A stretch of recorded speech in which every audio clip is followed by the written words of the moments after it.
श्री कृष्ण आगे कहते हैं कि हे अर्जुन, जिसने जन्म लिया है उसकी मृत्यु निश्चित है और मृत्यु के पश्चात पूर्व जन्म भी निश्चित है।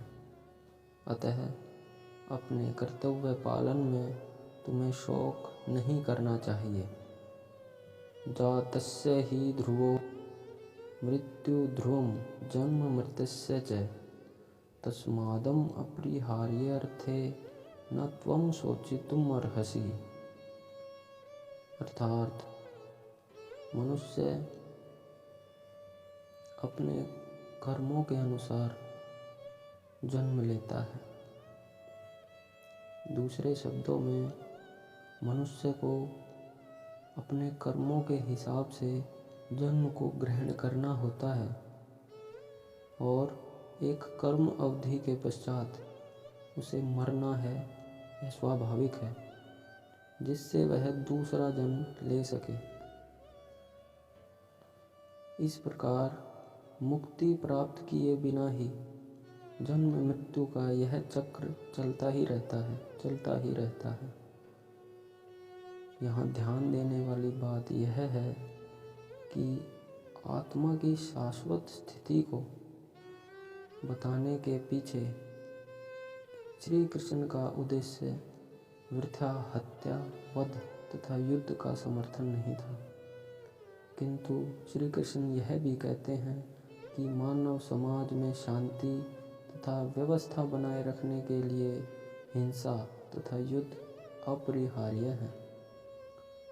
कुरुक्षेत्र में होने वाला युद्ध श्री भगवान की इच्छा थी, इसलिए वह अपरिहार्य था, लेकिन सत्य के लिए युद्ध करना यह क्षत्रिय का धर्म होता है।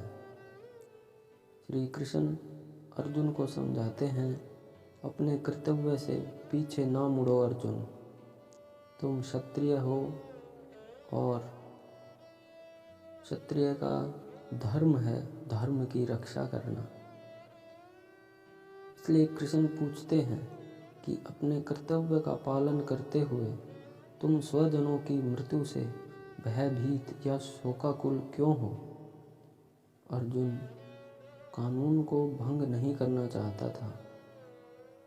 वह नहीं चाहता था कि जो सेट पैरामीटर्स हैं उनको अर्जुन तोड़ दे, क्योंकि ऐसा करने पर उसे उन पाप कर्मों के फल भोगने पड़ेंगे जिनसे अर्जुन बहुत भयभीत था।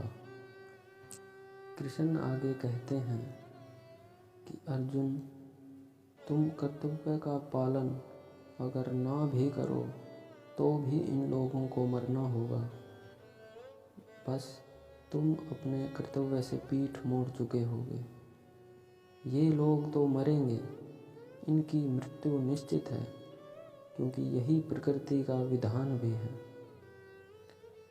अर्जुन, तुम इनकी मृत्यु को रोक ही नहीं सकते, तो अनुचित कर्तव्य पथ का चुनाव मत करो, नहीं तो तुम्हें नीचे गिरना होगा, तुम अपने धर्म से नीचे गिर जाओगे।